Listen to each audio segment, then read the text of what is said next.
Alors, s'il vous plaît, la commission reprend ses travaux. Alors, il nous fait plaisir d'accueillir les représentants et représentantes de l'Association du barreau canadien, division du Québec. Alors, merci beaucoup d'être avec nous. Alors, je vous invite d'abord à vous présenter puis à débuter votre présentation. Merci beaucoup. Oui, alors bonjour à toutes et tous. Merci beaucoup de cette invitation. Je m'appelle Louis Sévéno. Je suis le président de la division du Québec de l'Association du barreau canadien. Donc, pour aujourd'hui, je vais parler de l'ABC Québec. Je suis accompagné aujourd'hui de Maître Sevgi Kelchi, qui est notaire. Elle est également membre de notre conseil d'administration. Elle est également la présidente de notre section Testament, Succession et Fiducie. Et comme si ce n'était pas assez, elle est également professeure à l'Université d'Ottawa dans le domaine immobilier et des successions. Donc, écoutez, l'ABC Québec, premièrement, est un syndicat professionnel regroupant des étudiants et professeurs en droit, des notaires, des avocats et des juges. Une des grandes valeurs de l'ABC Québec a toujours été l'indépendance judiciaire et la promotion de la règle de droit. Donc, nos commentaires d'aujourd'hui vont aller dans ce sens. Dans son ensemble, l'ABC Québec salue le projet de loi 34 et les diverses mesures visant à moderniser la pratique notariale et à accroître la protection du public. Cela dit, nous avons relevé 3 articles quant auxquels l'ABC Québec a certaines réserves et commentaires. Pour ma part, je vais traiter des articles 3 et 7 du projet de loi et Maître Kelchi va vous traiter de l'article 46. Donc, premièrement, ce qui risque d'être un peu plus court, en ce qui concerne l'article 7, nous avons ici une indication que les notaires pourraient dorénavant agir dans toute demande pouvant être traitée suivant la procédure non contentieuse. Il s'agit peut-être ici d'une rédaction non voulue, mais à l'heure actuelle, les notaires agissent dans des matières qui sont non contentieuses exclusivement, pas seulement des matières qui peuvent être non contentieuses ou pourraient être considérées comme non contentieuses. Je vais donner un exemple. Par exemple, lorsqu'on parle d'aller faire nommer un arbitre en matière d'arbitrage conventionnel, c'est une procédure qui opère selon la procédure non contentieuse dans le Code de procédure civile, mais qui, bien sûr, habituellement, si on se ramasse à la cour, c'est parce que c'est contesté. Et là, à ce moment-là, en temps normal, les notaires n'agissent pas dans ce type de mandat. À ce moment-là, ce sont des avocats, puisqu'on parle de matière contestée. Donc, en ce qui concerne l'ABC Québec, on devrait clarifier que ça ne vise pas à changer le droit antérieur, à moins que ce ne soit le cas, auquel cas nous aurons certainement d'autres commentaires. En ce qui concerne l'article 3, qui, lui, vise à insérer un nouvel article 1603,1 au point 1 au Code civil du Québec. C'est celui qui va permettre l'exécution forcée du paiement d'une créance résultant de l'inexécution d'une obligation contractuelle constatée dans un acte notarié. On parle ensuite d'une procédure qui sera établie par règlement.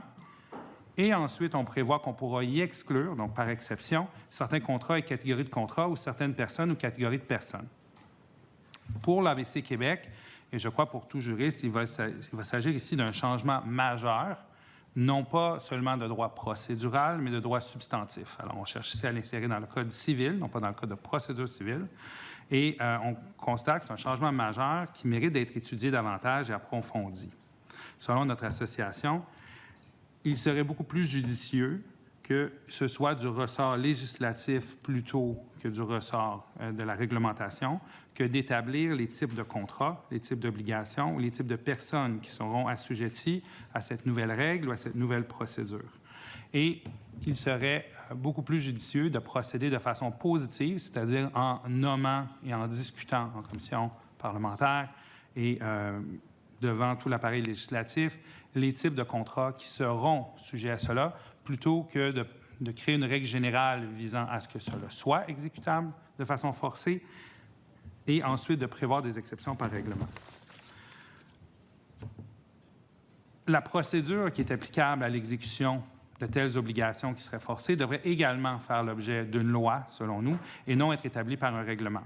On vise ici, ni plus ni moins, à passer outre ou à remplacer, dans certains cas, le recours aux tribunaux, qui, lui, est prévu dans le Code de procédure civile, qui est une loi, et qui, d'ailleurs, prévoit également la procédure pour les matières non contentieuses.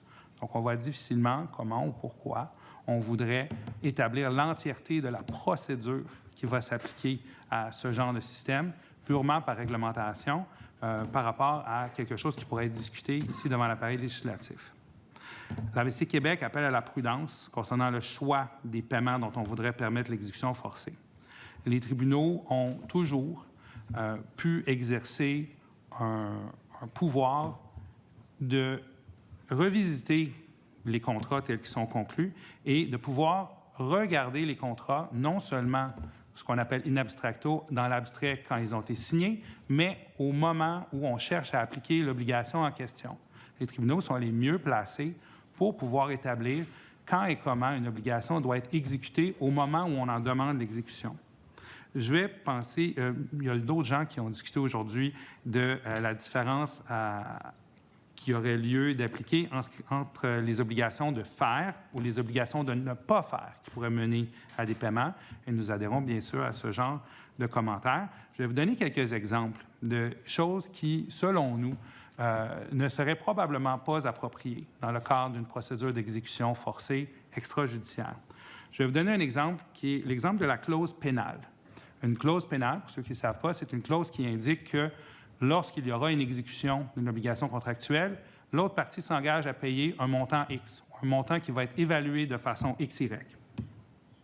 Eh bien, ces clauses-là, bien que les parties aient pu y consentir, bien que les parties aient pu comprendre ce qu'elles signaient au moment qu'elles l'ont signé, les tribunaux ont toujours établi que ces clauses-là doivent être regardées au moment de leur application et qu'on doit regarder non seulement si la clause était raisonnable versus abusive au moment où elle était contractée, mais également au moment où elle est appliquée. Et la Cour d'appel, l'an dernier, est même venue rappeler dans le dossier Elfin Inc.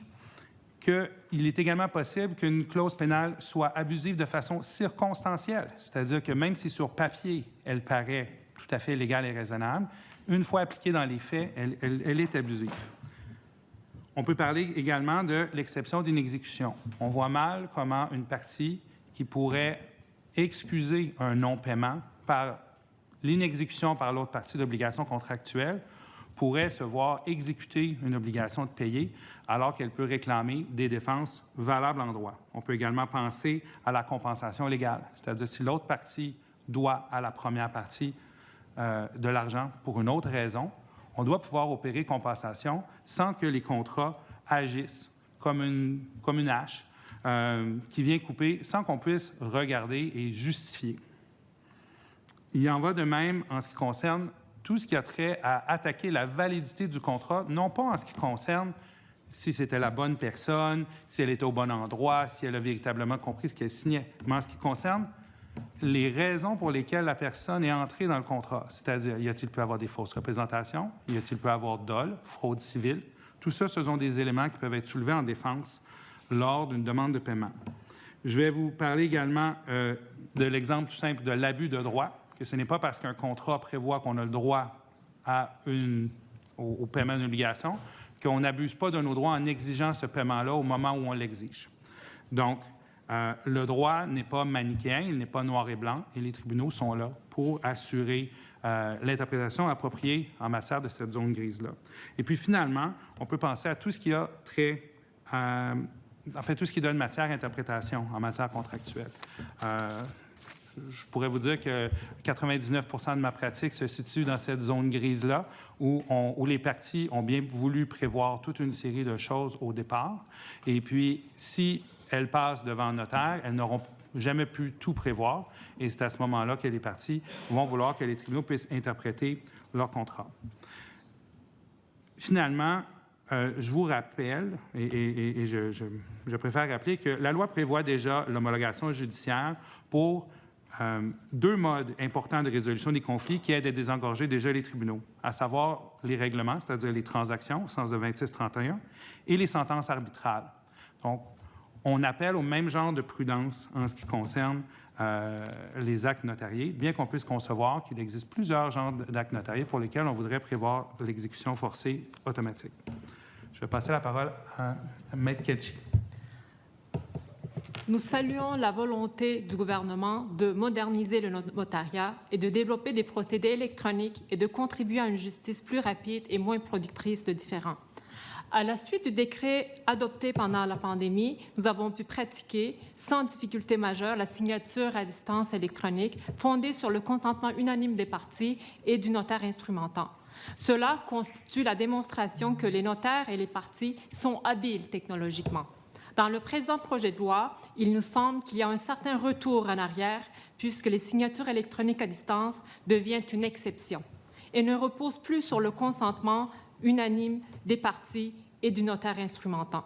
Instrumenter électroniquement en présentiel peut être source de conflit entre le notaire et le client, en matière disciplinaire surtout.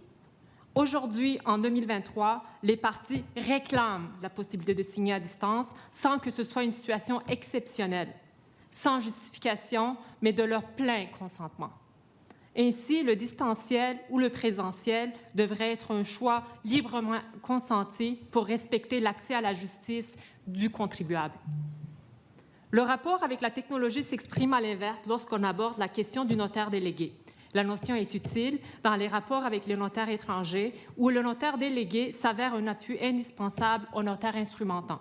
Toutefois, dans le contexte de rapports juridiques au Québec, la notion d'une pluralité de notaires ajoutée à la signature électronique à distance, plutôt que d'accélérer les procédures, s'avère une source de lourdeur et d'éventuelles erreurs, surtout en matière de règlement de succession internationale.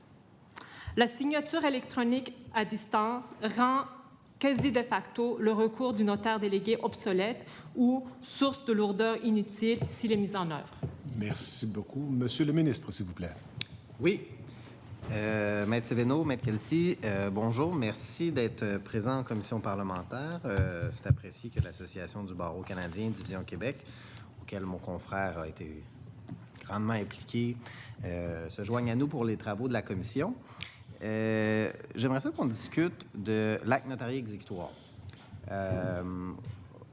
Vous nous invitez à la prudence. Je l'ai bien senti dans vos propos.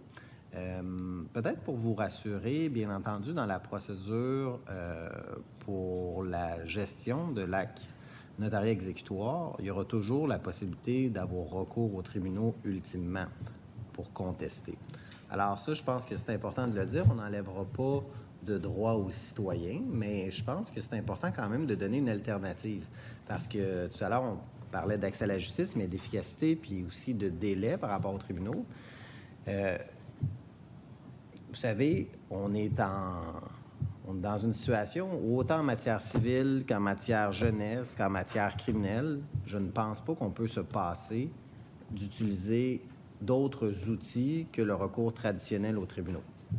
Alors, pour le citoyen, ce qui est important, c'est que ces litiges se règlent rapidement, à peu de frais, et qu'il y ait de la prévisibilité juridique aussi.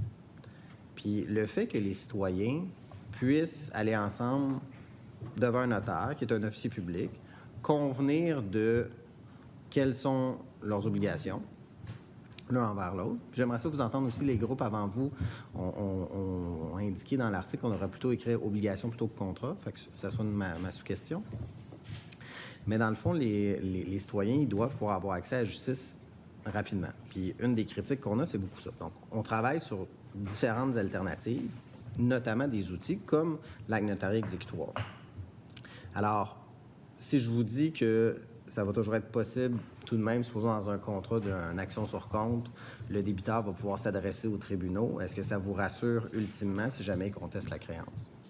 Bien, écoutez, je vous dirais que je pense que d'abord, on doit se poser la question à qui ça bénéficie.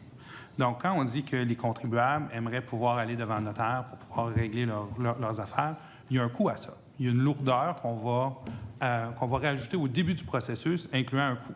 Donc, on s'entend, c'est probablement pas monsieur, madame, tout le monde qui vont aller pour un contrat de 500 $, 1 000 $. On parle surtout de sociétés, probablement d'institutions financières qui vont vouloir avoir recours à ce service-là, qui vont probablement aussi refiler ce coût-là, ultimement, à la partie moins puissante avec qui elle co-contracte. Donc, probablement en situation de prêt.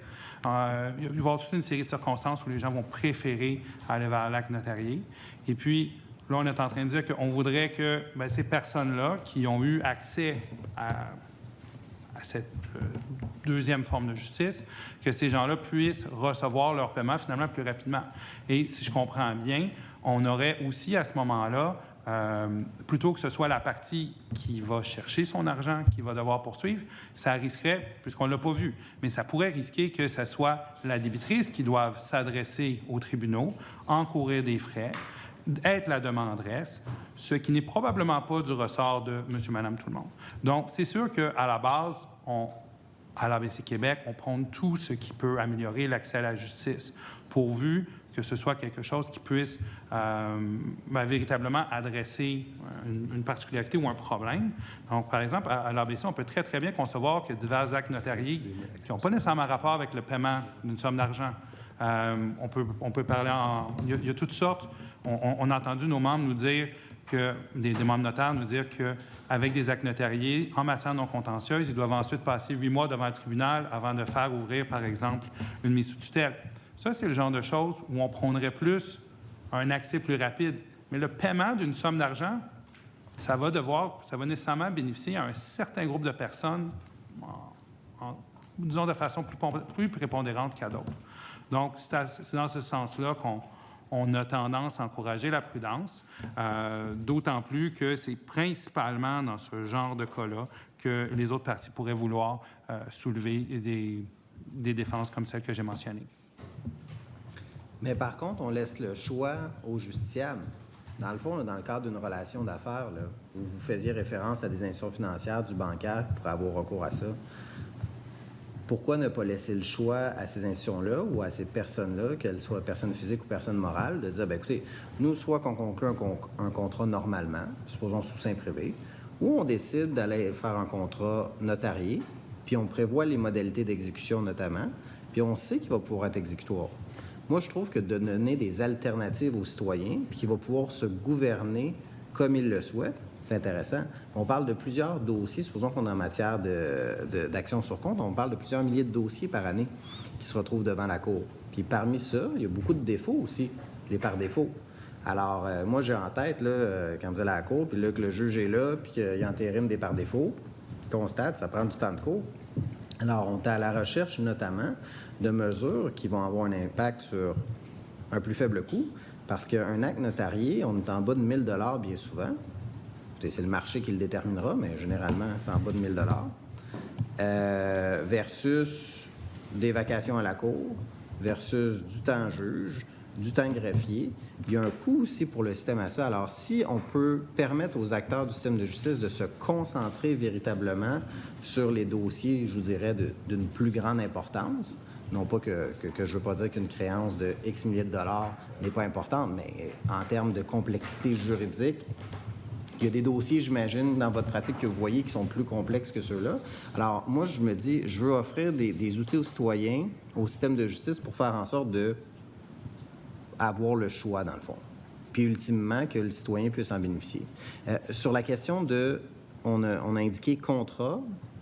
Les autres groupes avant vous nous ont dit que vous devriez peut-être utiliser le terme obligation. Qu'est-ce que vous en pensez? Bien, en ce qui nous concerne, je pense qu'on doit... Qu'on appelle ça un acte notarié, un contrat ou une obligation, on va devoir prévoir, selon nous, ça devrait être prévu, non pas par règlement, mais dans une loi, on devrait être en mesure de nous dire exactement ce qu'on a en tête.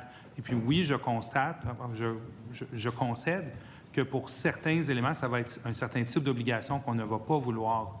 Par exemple, on pourrait très bien déterminer qu'une clause pénale, ce n'est pas quelque chose qui puisse être, qui puisse faire l'objet. Donc ça serait une obligation. On pourrait très bien aussi dire un contrat. Il y a beaucoup de contrats nommés dans le Code. On pourrait exclure certains contrats. Par exemple, un bail résidentiel. J'ai entendu des notaires ce matin nous parler du fait que les baux commerciaux devraient être exécutoires. Mais un bail commercial, j'en ai rarement vu en bas de 40-50 pages. J'en révise régulièrement dans les 150-200 pages. Il y a beaucoup d'obligations de paiement dans un bail qui ne sont pas nécessairement le genre d'obligations qu'on voudrait rendre exécutoires de façon automatique. Il y a toutes sortes de remboursements. Il y a tout ce qui est contrat exécution successive, ça devient très, très compliqué. On n'est pas au stade d'une simple transaction synallagmatique avec des obligations très, très bien définies, où est-ce que clairement, il y a un défaut d'exécution d'une partie. Donc, dans les cas les plus simples, les plus limites, j'ai tendance à être d'accord avec vous qu'il y aurait de la place pour ça, mais c'est précisément le genre de choses voudrait voir déterminé dans un projet de loi versus dans la réglementation ultérieure, qui pourrait être de ce gouvernement-ci, d'un gouvernement ultérieur, majoritaire, minoritaire, indépendamment de la situation. Donc, on préfère que ce soit quelque chose qui puisse être discuté dans l'appareil législatif lorsque va venir le moment de fixer les balises de tout ça. Je comprends. Synalagmatique étant bilatéral pour les non-juristes qui nous écoutent Bien sûr, je suis... aujourd'hui. Monsieur le député de Saint-Jean. Alors, c'est clair. Vous souhaitez qu'on soit plus prudent, puis qu'on restreigne le tout, puis qu'on étudie ça ici en commission parlementaire par voie législative. C'est votre souhait. Je l'entends. Sur la question des actes notariés à distance, c'est vrai que durant la pandémie, on a eu 3 années. Il y a eu certaines situations non souhaitées, non désirées. Un des objectifs que nous avons, c'est de faire en sorte véritablement que le consentement libre et éclairé puisse être donné. Tout à l'heure, on a eu d'autres intervenants qui sont venus nous dire, bien, vous devriez continuer avec l'exception. Je comprends que pour vous, ça va trop loin. Vous souhaiteriez qu'on demeure comme c'est le cas actuellement pour l'Association du barreau canadien et qu'on n'aille pas avec un critère d'exception. Je vous explique la démarche que nous avons là, avec le caractère d'exception, c'est de laisser le choix au notaire, mais que ça ne se fasse pas systématiquement parce qu'il y a quand même un net avantage en termes d'évaluation du consentement libre et éclairé de la personne lorsqu'il y a du présentiel, entre autres, parce que ce sont des actes qui sont importants dans la vie des gens. Avec respect pour l'opinion contraire, moi, j'ai eu la possibilité de pratiquer à distance pendant le décret gouvernemental. Donc, je fais beaucoup de planification successorale. Donc, les testaments fiduciaires, les règlements de succession, j'en ai fait beaucoup. Pour moi, ce qui est important, c'est de respecter la volonté des parties. C'est sûr que si l'une des parties n'est pas habile technologiquement, cette possibilité s'efface automatiquement. On n'est pas dans ce cadre-là. Mais imaginez-vous un professionnel qui est très, très occupé, un notaire, hein, on est occupé, ou un autre type de professionnel. Les notaires sont occupés, là. Et d'autres professionnels. Et ces personnes-là, souvent, ils viennent nous consulter en couple. Donc, c'est un couple de professionnels qui travaillent beaucoup, qui sont occupés, qui me demandent si c'est possible de signer à distance. Donc, on n'a pas un problème d'habileté technologique ou de compétences technologiques. Les deux fonctionnent de cette façon-là. Et honnêtement, au niveau des inquiétudes par rapport à la captation ou la vérification du consentement ou les volontés du testamentaire, on a cette même peur ou inquiétude dans le monde réel. Quand je reçois les clients dans mon bureau, je peux jamais garantir à 100% qu'il n'y a pas de captation ou il n'y a pas de... C'est un peu la même chose dans le monde virtuel. Et je pense que un bon moyen, ça serait de mélanger les deux modes. Donc, moi, ce que j'ai fait pendant la pandémie, si c'est un nouveau client, la première relation, je préfère la rencontre en personne, à moins que le client insiste pour une rencontre virtuelle. Le point ici, c'est de dire si le client insiste et lui, c'est sa volonté, il veut une rencontre virtuelle, moi, je ne peux pas l'obliger à venir en personne au cabinet. Donc, cette réalité s'adresse à un groupe de clientèle également, de jeunes professionnels ou de professionnels qui sont occupés et qui ne peuvent pas nécessairement se déplacer. C'est des personnes qui ont une excellente compréhension des notions. C'est pas madame, monsieur, tout le monde. Mais je pense que les inquiétudes que nous pouvons avoir dans le monde physique pourraient également s'appliquer. C'est vice-versa. On ne peut jamais avoir un risque zéro, ni dans le monde numérique, ni dans le monde physique.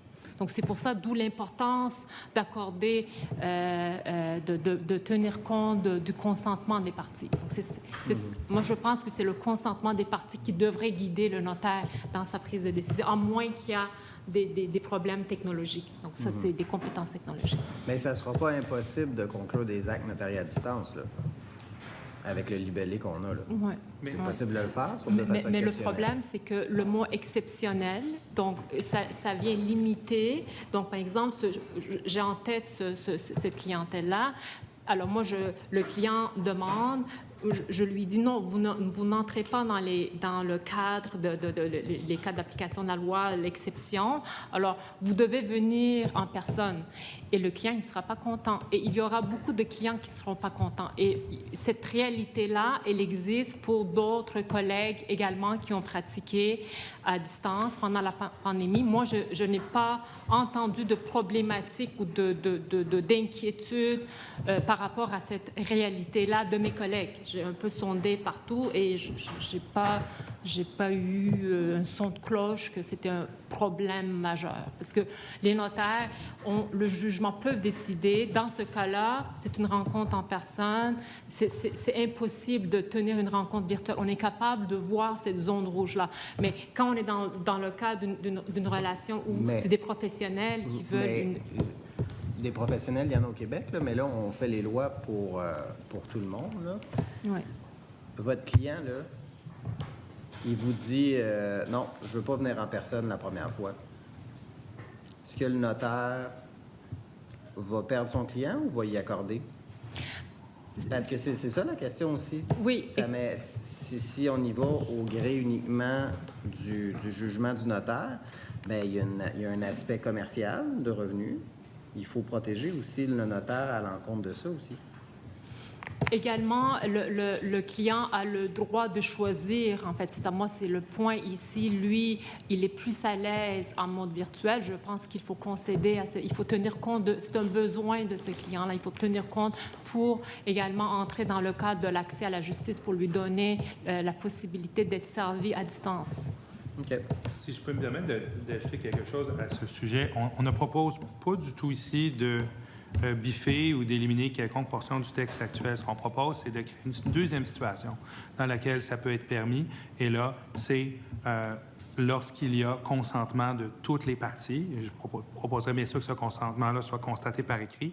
Ça ferait bien sûr partie du devoir de conseil du notaire de s'assurer que toutes les parties comprennent ce que ça veut dire. Je pense que ça va éliminer beaucoup des circonstances où, par exemple, il y aurait fraude sur l'identité de la personne ou quelque chose du genre. Je vois mal quand toutes les parties sont d'accord. Normalement, c'est probablement parce qu'elles se connaissent, parce qu'elles ont affaire à déjà travailler ensemble.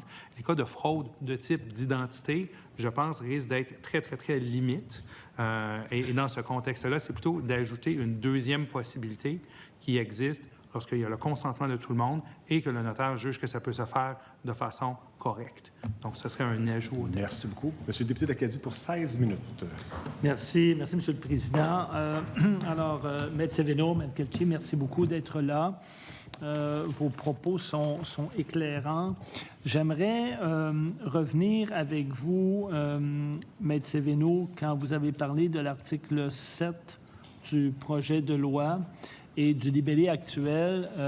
Quand on lit le Code de procédure civile à l'article 86, on dit présentement que les notaires peuvent cependant agir dans une procédure non contentieuse et dans les autres cas prévus à la loi sur le notariat. Le projet de loi suggère toute demande pouvant être traitée suivant la procédure non contentieuse. Alors, est-ce que vous craignez que cela peut apporter un flou entre ce qu'un notaire et un avocat peuvent faire? C'est la crainte. Je donne notre présomption, c'est que ce n'était pas voulu. L'idée, ce n'est pas de dire que puisque quelque chose est dans le livre des matières non contentieuses, qu'un notaire pourra agir même lorsqu'il s'agit, dans les faits, d'une procédure contestée. Donc, on présumait que c'était juste une question de rédaction. Puis, à ce moment-là, on ne comprenait pas pourquoi on était passé d'une procédure non contentieuse à toute demande pouvant être traitée suivant la procédure non contentieuse. Donc, parce que la procédure non contentieuse s'applique, même quand c'est contesté. Et là, à ce moment-là, ça demeure applicable et ça demeure selon ce chapitre-là ou ce livre-là du Code de procédure civile, même si, ultimement, c'est pas du tout réglé de la même façon. On est fixé et par la suite, on va plaider de façon contestée.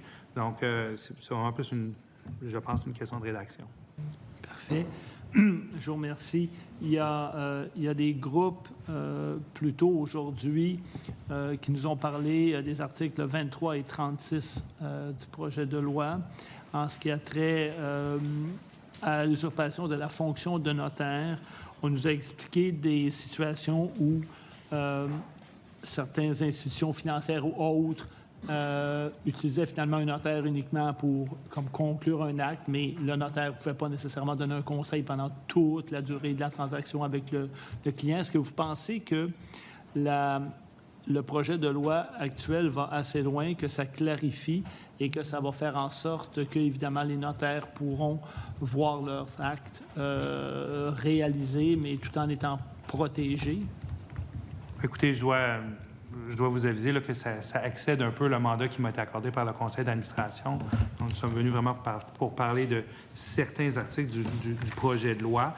C'est sûr que j'ai entendu, par exemple, des commentaires plutôt aujourd'hui qui, disons, rajoutent à certains des arguments que j'ai faits par rapport à 16.03, par exemple, parce qu'on va devoir établir c'est quoi un acte notarié, c'est quoi le genre d'acte notarié qu'on va vouloir rendre exécutoire. Donc, si finalement, l'objectif, c'est de dire, bien, les actes notariés, finalement, c'est tout ce qu'on pourrait dire qui est notarié, puis c'est seulement le notaire qui peut être impliqué du début à la fin dans la transaction, puis tout le monde doit travailler sous lui. Je pense que ça déforme un peu une certaine réalité, là. Je peux penser, par exemple, là, si le Capitole de Québec était vendu, il n'y aurait probablement pas un notaire et son équipe de parajuristes, mais probablement toute une équipe d'avocats aussi qui travaillerait sur le dossier, de près ou de loin.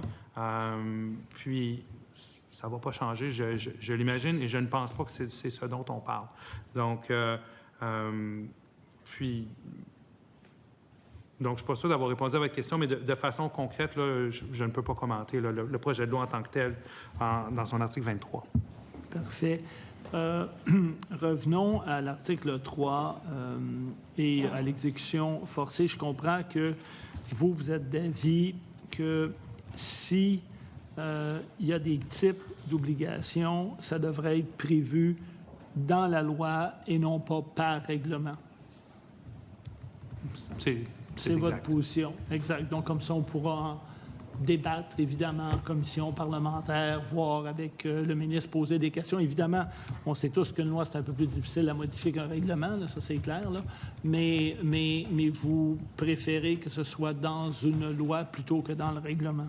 Regardez, je peux peut-être juste faire un commentaire sur l'objet et l'utilité du Code civil. Puis, c'est ce qu'on apprend là, à notre entrée à la fac de droit, et c'est ce qui nous différencie de nos promesses de common law. Ça se veut un livre où on peut retrouver l'ensemble des obligations substantives de base qui gèrent notre société.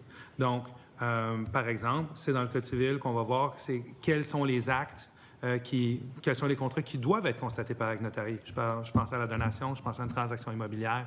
Donc, il y a ce lien-là qui se fait, mais le Code civil est précis par rapport à ces choses-là. Le renvoi vers un règlement, je suis conscient que ça existe dans certains articles, puis on le sait aussi, là, il y a eu plusieurs amendements récents qui font aussi des renvois vers de la réglementation éventuelle ou à venir. Mais je ne pense pas, et l'ABC Québec ne pense pas, que ce soit du ressort du gouvernement de produire par règlement quelque chose d'aussi important qu'une liste de contrats, obligations qui vont être sujettes à ce dont on parle et qui, de surcroît, vont créer la procédure qui va entourer cela et l'ensemble des modalités. Puis, l'autre élément, c'est qu'on ne croit pas on croit que ça devrait être... La loi devrait préciser ce qui est exécutoire automatiquement, et plutôt que de dire c'est exécutoire, mais on va permettre de faire des exceptions. Puis, probablement qu'à la fin, les exceptions vont être plus grandes que la règle, mais néanmoins, on pense que de la façon que le Code est fait, ça devrait se faire de cette façon-là. Puis je tiens à préciser ici qu'on parle d'une modification au droit substantif. On n'en a pas parlé dans ma présentation, mais en France, par exemple, c'est par un article du Code de procédure civile. Donc, c'est une question procédurale, l'exécution. Alors que si on cherche à en faire une question substantive, c'est une notion qui peut-être peut échapper à certains, mais je pense qu'elle est relativement lourde de sens. Et puis, enfin, je ne rentrerai pas dans toutes les distinctions entre le système français et notre système. Non, mais c'est quand même intéressant. Donc, est-ce que vous pensez qu'il serait préférable d'inclure cette disposition-là dans le Code de procédure civile plutôt que dans le Code civil?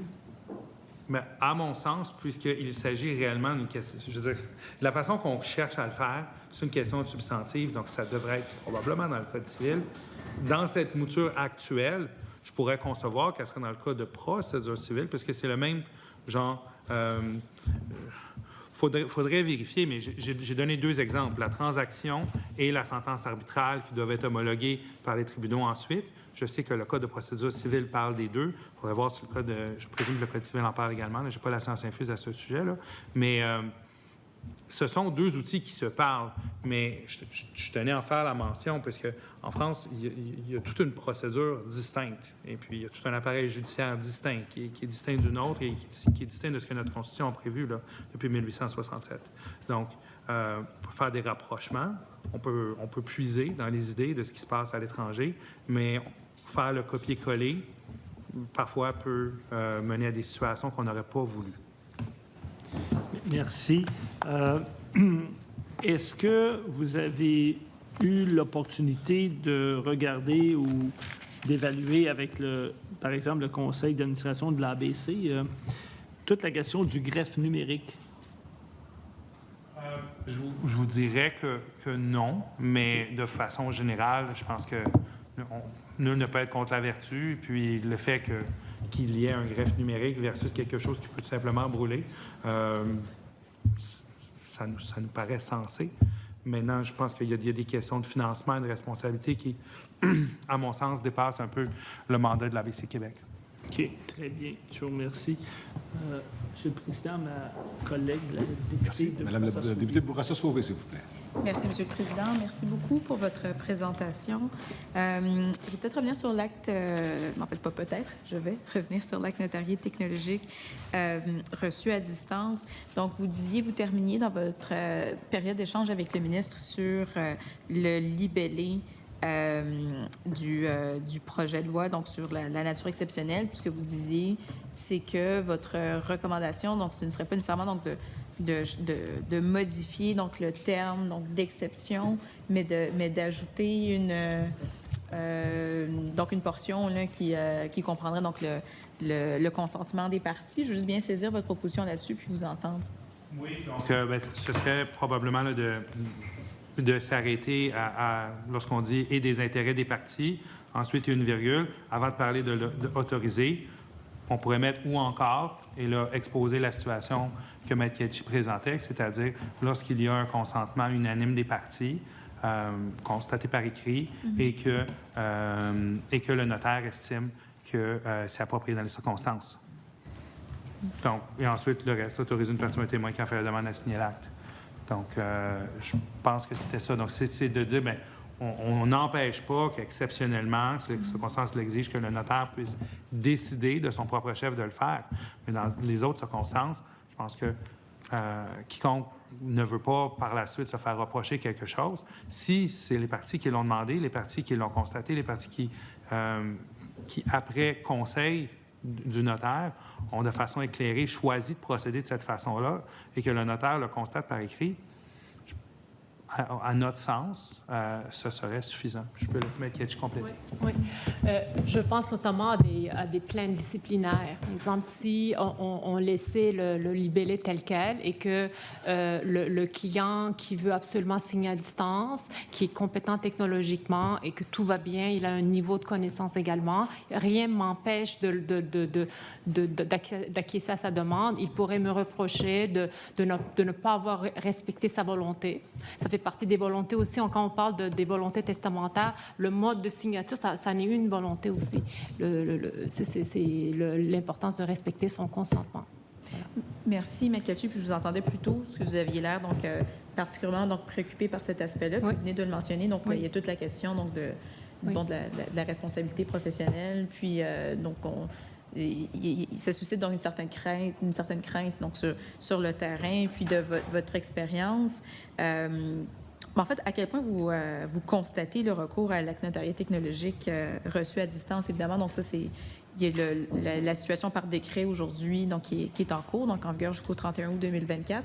Mais est-ce que vous voyez donc une certaine réticence terrain à revenir à l'ancienne ou selon vous, donc les manières de procéder donc, ont été changées, en fait, ont évolué de façon substantielle? Moi, je pense que c'était un acquis ces 3 années. Moi, j'ai fonctionné à 95% à distance. Les 5%, c'était parce que la personne soit n'était pas habile technologiquement, soit voulait absolument me rencontrer en personne, ou moi, je voulais, ou j'ai jugé que c'était dans cette optique-là.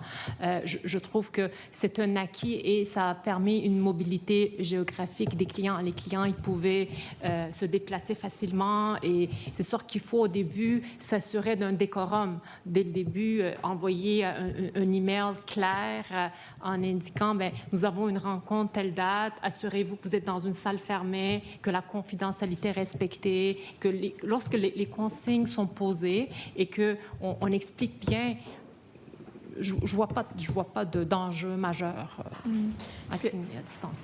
Est-ce que vous pensez que le retour à la norme en présentiel donc, pourrait constituer un irritant pour le professionnel, pour les parties, je pense que vous l'avez mentionné, mais pour le Moi, professionnel? je vois plus que ça serait un irritant pour le client. Le client qui est habitué et qui est à l'aise, signe depuis 3 ans, il signe à distance, il est à l'aise avec ça, il serait très mécontent. Si je lui disais, il faut venir en personne, signer électroniquement, c'est une incompréhension pour ce client. C'est là qu'on ne permettrait pas l'accès à la justice. C'est là qu'on ne respecterait pas son consentement. Donc, si je vous entends bien, donc votre préférence ici, donc, c'est d'avoir un modèle flexible, en fait, puisque le terme, donc, exceptionnellement, donc, vous comprenez, donc, Donc comme on veut tenir compte de droits de l'ensemble de la population au Québec, donc il y a plusieurs profils de clients, donc il faut également être capable d'accueillir l'idée suivant laquelle le client consent, il veut, c'est lui qui veut. Il réclame, il veut. Donc, il faut acquiescer à cette demande-là. D'accord, merci. Puis j'imagine aussi, puisque vous dites que, essentiellement, donc, les pratiques ont évolué là, de façon à ce que le retour à l'acte en présentiel donc, pourrait donc, constituer un irritant pour le client. Donc, sur le terrain, donc, de façon générale, donc, vous ne voyez pas donc, d'appétit là, pour...